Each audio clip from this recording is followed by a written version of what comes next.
नमस्कार सभी को। MR हिंदी कहानी कलेक्शन में आप सभी का स्वागत है। आज की कहानी देवव्रत। गंगा एक सुंदर युवती का रूप धारण किए नदी के तट पर खड़ी थी। उनके सौंदर्य और नव यौवन ने राजा शांतनु को मोह लिया था। गंगा बोली, राजन, आपकी पत्नी होना मुझे स्वीकार है, पर इससे पहले आपको मेरी शर्तें माननी होंगी। क्या आप मानेंगे? राजा ने कहा, अवश्य। राजा शांतनु ने गंगा की सारी बातें मान ली और वचन दिया कि वह उनका पूर्ण रूप से पालन करेंगे। समय पाकर गंगा से शांतनु के कई तेजस्वी पुत्र हुए, परंतु गंगा ने उनको जीने नहीं दिया। बच्चे के पैदा होते ही वह उसे नदी की बहती हुई धारा में फेंक देती थी और फिर हंसती मुस्कुराती राजा शांतनु के महल में आ जाती थी। अज्ञात सुंदरी के इस व्यवहार से राजा शांतनु चकित रह जाते। उनके आश्चर्य और शोभ का पारावार ना रहता। शांतनु वचन दे चुके थे, इस कारण मन महसूस कर रह जाते थे।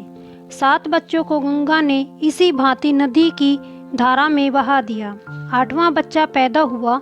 गंगा उसे भी लेकर नदी की तरफ जाने लगी तो शांतनु से न रहा गया। बोले, माँ होकर अपने नादान बच्चों को अकारण ही क्यों मार दिया करती हो?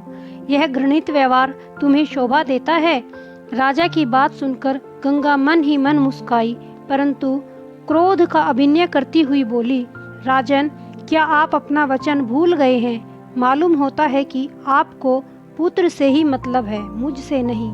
आपको मेरी क्या परवाह है? ठीक है, पर शर्त के अनुसार अब मैं नहीं ठहर सकती। हाँ, आपके इस पुत्र को मैं नदी में नहीं फेंकूंगी और अंतिम बालक को मैं कुछ दिन पालूंगी और फिर पुरस्कार के रूप में आपको सौंप दूंगी। यह कहकर गंगा बच्चे को साथ लेकर चली गई। यही बच्चा आगे चलकर भीष्म पितामह के नाम से विख्यात हुआ।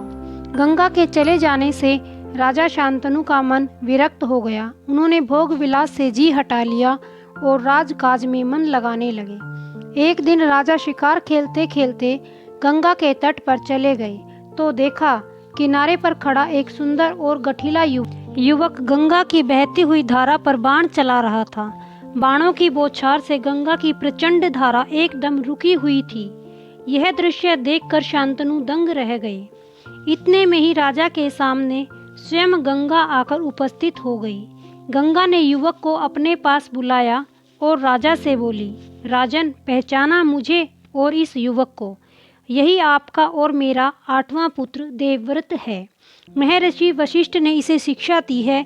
शास्त्र ज्ञान में शुक्राचार्य और रण कौशल में परशुराम ही इसका मुकाबला कर सकते हैं। यह जितना कुशल योद्धा है उतना ही चतुर राजनीतिज्ञ भी है। आपका पुत्र मैं आपको सौंप रही हूँ, अब ले जाइए इसे अपने साथ। गंगा ने देवव्रत का माथा चूमा और आशीर्वाद देकर राजा के साथ उसे विदा कर दिया। अगर कहानी पसंद आई तो वीडियो को लाइक करें, शेयर करें, कृपया चैनल को सब्सक्राइब करें। धन्यवाद।